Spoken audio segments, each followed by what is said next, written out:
दोस्तों नमस्कार। ये रायसीना हिल्स का इलाका है। रायसीना हिल्स यानी राजनीतिक सत्ता की असल ताकत का प्रतीक। नॉर्थ और साउथ ब्लॉक और उसके उस छोर पर जब आप निकल जाएंगे तो वहां राष्ट्रपति भवन का गुंबद आपको दिखाई दे रहा होगा। ठीक 8 बरस पहले यहां अंतर्राष्ट्रीय राष्ट्राध्यक्षों का जमघट था। सार्क देशों के तमाम राष्ट्राध्यक्ष भी पहुंचे थे, क्योंकि ठीक 8 बरस पहले प्रधानमंत्री मोदी शपथ ले रहे थे प्रधानमंत्री पद की, और राष्ट्रपति भवन के आंगन में इसकी व्यवस्था की गई थी और इस पूरे इलाके को वीवीआईपी के लिए पूरे तरीके से कॉर्डन ऑफ कर दिया गया था। उन्हीं की आवाजाही थी, बाकी किसी की कोई आवाजाही नहीं थी। 26 मई 2014 शपथ ग्रहण समारोह और 27 मई 2014 कैबिनेट की पहली बैठक। कैबिनेट की बैठक इसी रायसीना हिल्स पर चढ़ते हुए बाईं तरफ आखिर में प्रधानमंत्री कार्यालय है, वहीं पर कैबिनेट की बैठक हुई और जिस बात को लेकर पहली मुहर लगी वह ब्लैक मनी को लेकर थी, काले धन को लेकर थी। भारत में काला धन वापस आ जाए तो हर खाते में 15 लाख रुपए डाले जा सकते हैं। इस बात की तहकीकात बीते 8 बरस में किसी ने नहीं की कि दरअसल कैबिनेट की पहली बैठक में जब ब्लैक मनी को लेकर एसआईटी बना दी गई, सुप्रीम कोर्ट का दरवाजा भी खटखटाया गया। सुप्रीम कोर्ट ने 12 इंस्टीट्यूशंस की एक कमेटी बनाई और उस कमेटी को जांच के पूरे अधिकार दे दिए। उसमें सीबीडीटी भी था, उसमें ईडी भी था, उसमें आईटी भी था, उसमें पूरी फाइनेंस मिनिस्ट्री एक लिहाज से इन्वॉल्व थी, उसमें सीबीआई भी मौजूद थी। अलग अलग जांच एजेंसी जिसको जिस रूप में काम करना है करने की शुरुआत हो गई, और जिक्र हम आपसे कर रहे हैं ठीक 8 बरस पहले का। लेकिन इस 8 बरस के कालखंड में क्या वाकई इस देश में ब्लैक मनी लौटी आई, या फिर अंतर्राष्ट्रीय बाजार में भारत की ब्लैक मनी बढ़ती चली गई, अंतर्राष्ट्रीय बैंकों में भारत का काला धन बढ़ता चला गया? एक भी नाम बीते 8 बरस में क्या आपने सुना? सवाल यह नहीं है कि 8 बरस की सफलता का आकलन किस रूप में किया जाए। सवाल यह है कि 8 बरस पहले जो पहला निर्णय मोदी सत्ता ने लिया था, आज उसको परखने का वक्त है। उसी के जरिए इन 8 बरस का कच्चा चिट्ठा हो सकता है आपकी आंखों के सामने आ जाए, क्योंकि उससे पहले मनमोहन की सत्ता के दौर में बार बार ब्लैक मनी का जिक्र होता था। 2-4 पेपर उस समय निकल कर भी आए थे। 2008 में लिंचस्टाइन पेपर निकल कर आया। 2009 में जिस तरीके से मनमोहन सिंह नामों को छुपाती है और चुनाव में इलेक्शन में यह धूम हो गई, उसके बाद 2010 में विकिलीक्स निकल कर आया, फिर 2011 में HSBC पेपर आया, 2014 में ऑफशोर पेपर भी निकल कर आया। लेकिन सवाल वहीं का वहीं अटका रह गया जब ब्लैक मनी को लेकर इस देश में इतनी गूंज थी, और 8 बरस के बाद भी हम अगर पहली कैबिनेट की बैठक को टटोलना चाहते हैं तो हमारे पास क्या होगा? यह सवाल आज की तारीख में शायद बहुत महत्वपूर्ण हो चला है, क्योंकि अगर तारीख वही है, जगह वही है, निर्णय उसी वक्त लिए गए, तो उन निर्णयों के पीछे के दस्तावेज क्या कहते हैं? जरा इस बात को समझिए कि 2014 में जब प्रधानमंत्री मोदी इस देश में गद्दी संभालते हैं, तब 2014 में लग्जमबर्ग पेपर्स आते हैं, उसके बाद स्विस लीक्स आता है, उसके बाद बहमास लीक्स आता है, उसके बाद 2017 में पनामा पेपर्स आते हैं, 2017 में पैराडाइज पेपर आते हैं, 2021 में पंडोरा पेपर्स आते हैं। लेकिन सारे पेपर्स में किसका नाम जिक्र था? कितनों का नाम जिक्र था? क्या आपने कोई नाम इस दौर में सुना? पार्लियामेंट के भीतर 6 बार ऐसे मौके आए जब देश के फाइनेंस मिनिस्टर को जवाब देना था कि ब्लैक मनी को लेकर वो क्या कर रहे हैं। 4 बार अरुण जेटली साहब, अब तो वो हमारे बीच नहीं है, लेकिन जब वो थे जिक्र करते थे, हमने नोटिस दिया है, हम कार्रवाई कर रहे हैं, बात धीरे धीरे आगे बढ़ रही है, दूसरे देशों के साथ आर्थिक मामलों को लेकर समझौते हो रहे हैं जिससे ब्लैक मनी लाने में सुविधा हो जाए। उसके बाद एक बार निर्मला सीतारमण, एक बार अनुराग ठाकुर ने भी पार्लियामेंट के भीतर सरकार की तरफ से जो जवाब दिया, उसका मसौदा सिर्फ एक लाइन में था, हम कार्रवाई कर रहे हैं। लेकिन इन सारे बीचों के बीच में जो 10 पेपर्स की पूरी लिस्ट थी, जो 2008 से शुरू हुई और 2021 तक आती चली गई, 8000 भारतीयों के नाम जो प्रोमिनेंट थे, जिसमें पॉलिटिशियंस थे, जिसमें कॉरपोरेट था, जिसमें इस देश के उद्योगपति थे, जिसमें इस देश के सेलिब्रिटीज थे, जिनके नाम हर कोई जानता था, लेकिन फिर वो सारे नाम कहां गायब हो गए? कोई जिक्र क्यों नहीं करता और किसी को जेल के भीतर क्यों नहीं डाला गया? इन 8000 लोगों में से बड़ी तादाद इस देश को छोड़कर भाग गई। आपके जहन में तो 3-4 नाम ही आते हैं, चाहे वो नीरव मोदी हो, चाहे विजय माल्या हो, चाहे मेहुल चौकसी हो, 3-4 नाम आएंगे आपके जहन में। लेकिन कल्पना कीजिए, जब हम ये बात का जिक्र करें तो इस देश में जो मिलीनियर इस देश को छोड़कर भागे, उनका नाम भी उस फहरिस्त में, जिनका पैसा स्विस बैंक से लेकर तमाम दुनिया के उन बैंकों में जमा है, जो देश के लगभग 12 दुनिया के देशों में भारत का पैसा वहां पर है। सवाल है टैक्स की चोरी भी हो रही है, सवाल है अपने पैसे को दुनिया के बाजार में ले जाकर और उसकी रकम बढ़ाई भी जा रही है। और इतना ही नहीं, अपनी कंपनी को इसी दौर में मल्टीनेशनल के तौर पर तब्दील करते हुए अंतर्राष्ट्रीय रूट से होते हुए भारत में कोई इन्वेस्ट करने लगे, तो इसके मतलब 2-3 थे जो खुले तौर पर इसी 8 बरस में निकल कर आए। बड़ी तादाद में ब्लैक मनी बढ़ रही है, लेकिन बड़ी तादाद में पॉलिटिकल फंडिंग बढ़ रही है, बड़ी तादाद में दुनिया के अलग अलग बैंकों को नोटिस दिया जा रहा है, लेकिन इसके ठीक समानांतर इलेक्ट्रल बॉन्ड से लेकर अज्ञात सोर्सों से जो पैसा आता है, और इलेक्शन कमीशन भी इस पे कुछ नहीं कर पाता है, वह पैसे की रकम धीरे धीरे बढ़ती चली गई। भारतीय चुनाव महंगा होता चला गया, बीजेपी पॉलिटिकल पार्टी के तौर पर सबसे रईस होती चली गई, और इलेक्ट्रल बॉन्ड ने तो कमाल कर दिया। 8,000 करोड़ रुपया 2 बरस के भीतर जिस तेजी से भारत की पॉलिटिकल पार्टीज को मिला, वो चौंकाने वाला था। लेकिन सवाल फिर उसके आगे का है। यह सवाल इसलिए महत्वपूर्ण है क्योंकि इसके बाद आपको इस इलाके को छोड़कर पार्लियामेंट की दिशा में जाना होगा, और पार्लियामेंट की दिशा इसके ठीक समानांतर है। जरा ये देखिए, हमारे पीछे पार्लियामेंट का वो नज़ारा नजर आ रहा है, जिसके जरिए आप समझ पाएंगे कि हाँ, ये संसद है। अब यहां पर बात आती है कि जो विकिलीक्स था उसमें 985 भारतीयों के नाम, तकरीबन 12 लाख करोड़ रुपया उसमें इन्वॉल्व, जिसमें स्विस बैंक में पैसा है, इसकी भी जानकारी। जो 6,500 करोड़ रुपया जो लिंचस्टाइन पेपर के जरिए निकल कर आया, उसमें 26 नाम कॉरपोरेट और राजनेताओं के, 12 नाम ट्रस्ट से जुड़े हुए। लेकिन किसी को पकड़ा गया क्या, यह भी एक सवाल है। और अगर इन सवालों के बीच आप घूम रहे हैं तो उसके बाद देखते चले जाइए। HSBC 475 नाम, पनामा पेपर 500 नाम, पैराडाइज पेपर 714 नाम, पेंडोरा पेपर्स 300 नाम। ये सारी चीजें बतलाती है कि जिस तरीके से भारत में कुछ कंपनियों ने खुद को दिवालिया घोषित किया, उनके नाम भी इन पेपर्स में, एक नाम का जिक्र किया जा सकता है, अनिल अंबानी का, जो भारत में दिवालिया है, लेकिन पेंडोरा पेपर में उनका भी नाम है। टैक्स की चोरी इस देश के तमाम सेलिब्रिटीज ने की है, और अपने पैसे को अंतर्राष्ट्रीय बाजार में लगाया है और उस पैसे को खूब बनाया है।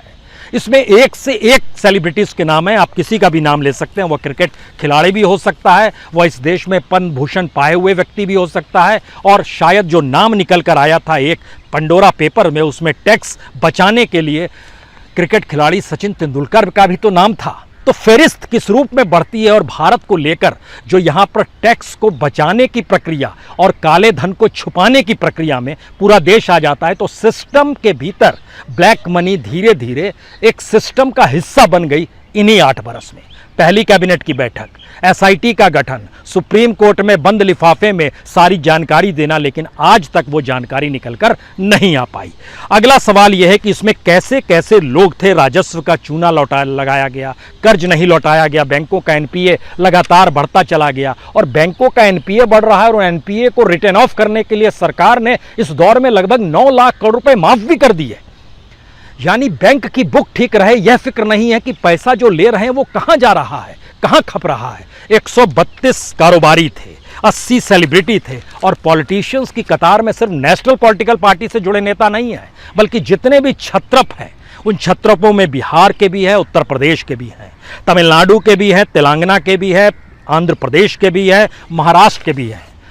इस हिसाब से अगर चीज़ें इस देश में ब्लैक मनी को लेकर चलती रही और नोटबंदी से ब्लैक मनी ख़त्म नहीं हुई, तमाम चीज़ें आपके भीतर एक सवाल खड़ा करेगी कि 8 बरस की सफलता असफलता का पैमाना हम रखें तो क्या रखें। और इस सवाल को जैसे ही आप आगे बढ़ाएंगे तो उसमें आपके जहन में सुप्रीम कोर्ट शब्द जरूर आएगा, क्योंकि SIT तो जो बनाई गई थी, स्पेशल इन्वेस्टिगेशन टीम थी, उसमें तमाम एजेंसीज को जो शामिल किया गया था, उसके बावजूद भी कोई जवाब सुप्रीम कोर्ट ने सरकार से क्यों नहीं मांगा। और पार्लियामेंट के भीतर उठते सवालों में सिर्फ इतना क्यों कहा गया, हम ईमानदार हैं, आप हमारी ईमानदारी पे भरोसा कीजिए और आने वाले वक्त में हम आपको नाम बता देंगे, और उसके बाद जब पैसा आ जाएगा, अन्यथा वो पैसा फिर से छुपा लेंगे। क्या ऐसी प्रक्रिया के भीतर 8 बरस लग सकते हैं? ब्लैक मनी पर नकेल कोई दूसरा नहीं कसता है, हम ही कस सकते हैं। ब्लैक मनी ट्रांसफर जब पॉलिटिशियन करता है तो गवर्नमेंट की पॉलिसी क्या इस ब्लैक मनी को भी वाइट बनाने की दिशा में मशीनरी को आगे बढ़ा रही थी? यह फिर एक सवाल है और इसके लिए इस पार्लियामेंट के भीतर सवाल जवाब से इतर बाबुओं के जरिए जो पॉलिसीज बनती है उसके लिए इस नॉर्थ और साउथ ब्लॉक को एक क्षण के लिए फिर देख लीजिए। ये नॉर्थ साउथ ब्लॉक में ही तमाम फाइनेंस मिनिस्ट्री के लोग बैठते हैं, होम मिनिस्ट्री के लोग बैठते हैं, तमाम बड़े जांच अधिकारी, मंत्री, संतरी सब यहीं पर मौजूद है और ये पूरा का पूरा इलाका एक किसी भी सत्ता के ताकत का एहसास कराता हुआ है। अब इसके बाद अगला सवाल ये है कि इस सारे पैसे का ट्रांसफर क्या पॉलिटिकल हो रहा था? हमारी टीम ने इस पर एक रिसर्च किया। उस रिसर्च के बाद निकल कर आया कि इस देश में आज़ादी के बाद यानी 1952 के इलेक्शन से लेकर 1991 इकोनॉमिक रिफॉर्म आने तक की परिस्थिति में जितना पैसा पॉलिटिकल तौर पे खर्च हुआ उतना ही पैसा 1991 से लेकर 2004 तक खर्च हुआ या 2009 तक खर्च हुआ, लेकिन उसके ठीक बराबर पैसा 2013 से 2015 के बीच खर्च हुआ। और उसको इस रूप में भी समझिए कि 2004 से 2009 का इलेक्शन और 2013 तक की जितनी भी पॉलिटिकल फंडिंग थी वह लगभग 550 करोड़ थी, लेकिन सिर्फ 2013 से 2015 जैसे ही प्रधानमंत्री के लिए उम्मीदवार बीजेपी प्रधानमंत्री बनाने के लिए नरेंद्र मोदी के नाम का ऐलान करती है, कॉरपोरेट फंडिंग इस देश में शुरू हो जाती है। क्या वो ब्लैक मनी थी? उस पर कोई रोक टोक लगाने की कोशिश नहीं की गई और यह संख्या 2004 से 2013 की तुलना में सिर्फ 2013 से 2015 में दुगना था, लगभग 800 करोड़ रुपया इस दौर में निकल कर आया, कॉरपोरेट के जरिए जो जमा होते चला गया। यहां पर जो सबसे बड़ा सवाल निकल कर आया कि भारत की इकोनॉमी कमज़ोर हो रही है। भारत की इकोनॉमी जब कमज़ोर होगी तो रुपया कोई भी डॉलर में कन्वर्ट करने के लिए बाहर भेजेगा और जो फहरिस्त निकल कर आती थी, अगर आप उस पीरियड में चले जाइएगा तो सीबीआई के डायरेक्टर हुआ करते थे एपी सिंह साहब, उन्होंने कहा था कि 50 लाख करोड़ रुपया ब्लैक मनी के तौर पर दुनिया के अलग अलग बैंकों में जमा है। हमने सोचा उन देशों का जिक्र किया जाए, उसमें पता चला वेस्ट इंडीज़ भी है, स्विस बैंक तो है ही, बहमास है, फ्रांस है, हांगकांग है, जर्मनी है, सिंगापुर है, लग्जमबर्ग है, ये तमाम देशों के में बैंकों में पैसा जमा है। क्या भारत की इकोनॉमी के डावाडोल होने के पीछे ये ब्लैक मनी है? क्या अंतर्राष्ट्रीय तौर पर भारत की अर्थव्यवस्था जब कमज़ोर हो रही है, रुपया डॉलर के मुकाबले कमज़ोर हो रहा है, तो भारत का पैसा अंतर्राष्ट्रीय बाजार से डॉलर कमा पाने के लिए अपने आप को सशक्त महसूस करता है और इस पर कोई रोक टोक नहीं है क्या? और उसी पैसे को पॉलिटिकल फंडिंग के तौर पर डाइवर्ट करा दिया जाता है क्या? ये सारे सवाल हैं और ये सवाल इसलिए मौजूद हैं क्योंकि डाटा बहुत साफ तौर पर बतलाते हैं कि एसआईटी की रिपोर्ट आज तक नहीं आ पाई। बंद लिफाफे में जो सुप्रीम कोर्ट में नाम सौंपे गए थे उसको नहीं लाया गया, मनमोहन सिंह सरकार नहीं ले पाई और मोदी सरकार ने तो उसको देश की सुरक्षा तक से जोड़ दिया कि नेशनल सिक्योरिटी का मसला है, नेशनल इकोनॉमी का मसला है, क्राइसिस आ जाएगा, वो लोग भाग जाएंगे, पैसे की हम उगाही नहीं कर पाएंगे। ये तमाम चीज़ें बार बार कही गई, रची बसी गई और पार्लियामेंट तक के भीतर कही गई। अब अगला सवाल था कि एक तरफ पॉलिटिकल मनी आ रही थी इलेक्ट्रल बॉन्ड के जरिए और उसके पहले 14,000 करोड़ से ज़्यादा पॉलिटिकल फंडिंग में इलेक्शन कमीशन को जो पॉलिटिकल पार्टी लिख के देती है वो कहती है कि अज्ञात सोर्स से पैसा आया है। कमाल की चीज़ है, यानी सोर्स का पता नहीं है और पैसा इतना सारा आ रहा है और इसके नियम कायदे इलेक्शन कमीशन अपनी आंखों पर पट्टी बांध के लगातार चल रहा है। तब अगला सवाल इससे आगे निकला, तो क्या ये माना जाए कि सरकार की नीति या पॉलिसी ब्लैक मनी को लेकर ब्लैक मार्केटियर्स को या ब्लैक मनी जो बड़ी तादाद में पॉलिटिशियंस हैं, कॉरपोरेट हैं, इंडस्ट्रियलिस्ट हैं, सेलिब्रिटीज़ हैं, इनको बचाने के लिए तो नहीं है? और इन 8 साल में जो इस मनी का असर था उसमें बैंकों का एनपीए बढ़ना, बैंकों के एनपीए से बचाने के लिए 9 लाख करोड़ रुपया रिटर्न ऑफ करना, उसके बाद बैंकों को बचाने के लिए बैंकों का मर्जर कर देना और उसके बाद बैंकों को बेचने की प्रक्रिया में ले आना, जैसे आईडीबीआई सितंबर तक माना जा रहा है कि बिक जाएगी। क्या वाकई ऐसी परिस्थिति इस देश के भीतर में इकोनॉमी को लेकर रही?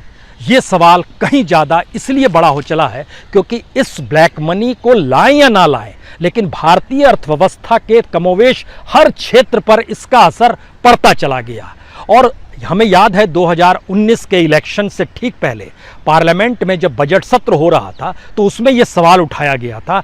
उसके लिए फिर एक बार हम जरा सा कैमरे को घुमाते हैं, जरा देखिए पीछे पार्लियामेंट का जो हल्का सा नज़ारा नज़र आ रहा है, वो पार्लियामेंट के भीतर जब ये सवाल लाया गया तो जवाब दे पाने की स्थिति में कोई नहीं था, सिवाय इसके कि आपको भरोसा करना होगा, जनता ने हमें चुना है और फिर हम चुनाव के मैदान में जा रहे हैं और अगर जनता चाहेगी तो हमें हरा देगी। लेकिन जनता ने तो और ज़्यादा वोट दे दिए। जब और ज़्यादा वोट दे दिए तो आप नीतियों को लेकर और लचीलेपन की स्थिति में आ गए या ब्लैक मनी को लेकर 2019 के बाद ध्यान दीजिए खामोशी बरती गई।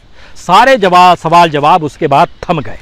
और अगला सवाल ये आता है कि जब आप इस रूप में ब्लैक मनी रखने वालों को जगह देते हैं तो हमें लगता है कि आज की तारीख में जिक्र किस बात का किया जाए जिससे चीज़ें और कुछ साफ हो जाए।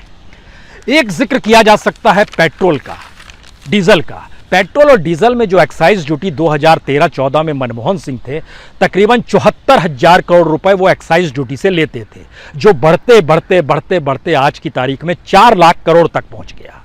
जो शराब से उगाही होती थी, जो एक्साइज ड्यूटी शराब पर लगाई जाती थी, वह तकरीबन 60 से 70,000 करोड़ की थी 2013-14 में। वो बढ़ते बढ़ते बढ़ते बढ़ते 3 लाख करोड़ तक पहुंच गया। आप कहेंगे ये तो सरकार चलाना जरूरत है। हम इसके आगे एक और लकीर खींचते हैं। इस देश के भीतर में सारी चीज़ें जो हम लोग जिक्र बार बार करते हैं, या राहुल गांधी ने एक जगह जिक्र किया लंदन के भीतर में कि किसी मोनोपोली किसी एक कॉरपोरेट की कैसे हो सकती है। हम एक दूसरा सवाल आपके सामने रखते हैं। अडानीज अंबानीज को थोड़ी देर के लिए भूल जाइए। इस देश में जितने भी पेट्रोल पंप हैं उनकी तादाद जो है वो 60,789 है।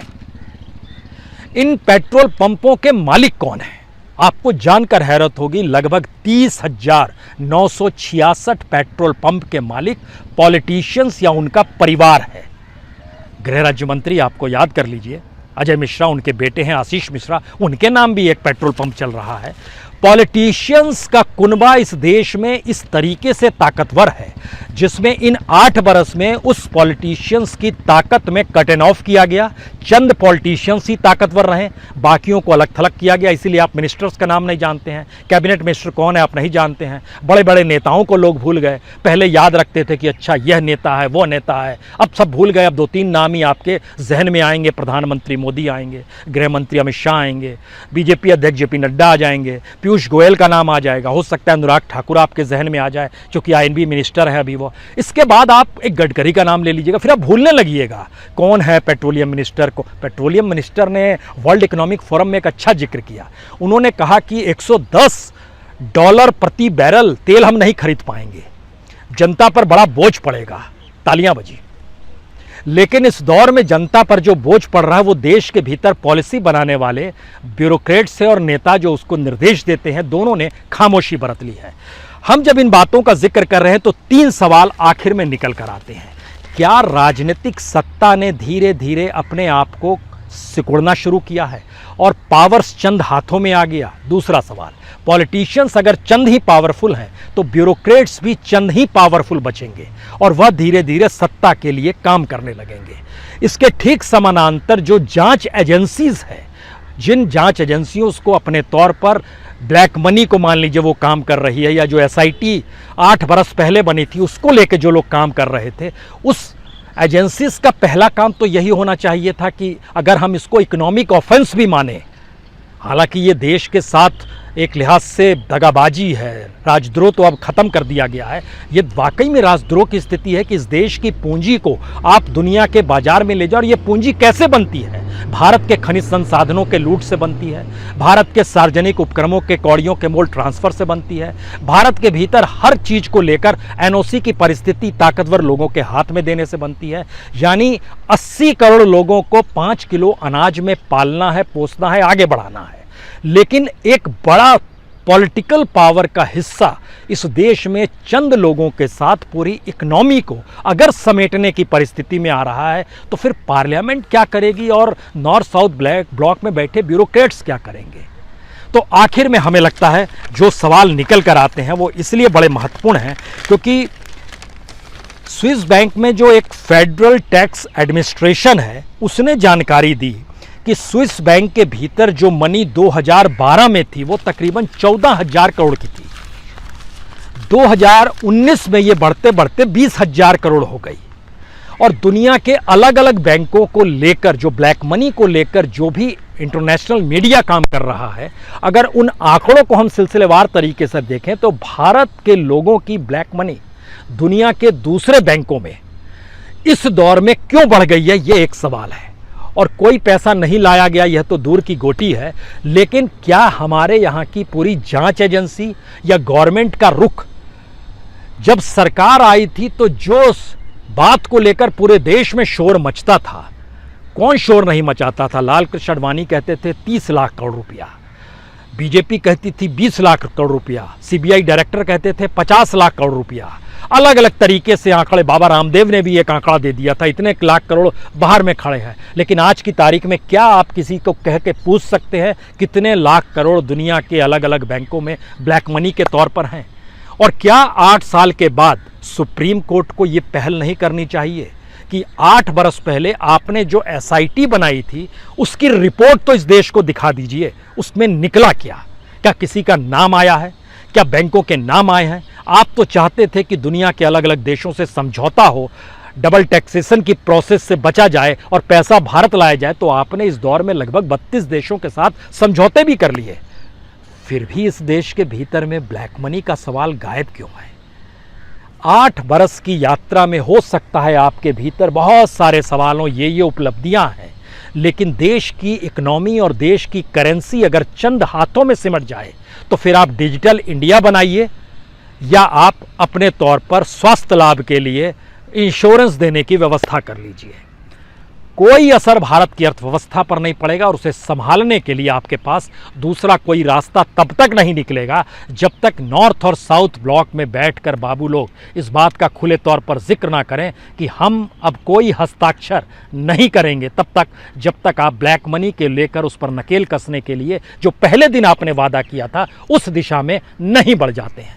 हम भी इंतजार करते हैं। अभी 8 बरस हुए हैं, पता है हमें 9 बरस होंगे, 10 बरस होंगे, हो सकता है 2024 के बाद हम लोग 11, 12, 13, 14 गिनते चले जाए, लेकिन देश की अर्थव्यवस्था की तरफ एक बार नज़र उठा के सोचिए जरूर गड़बड़ी हुई कहाँ पर है। बहुत बहुत शुक्रिया, बहुत बहुत शुक्रिया।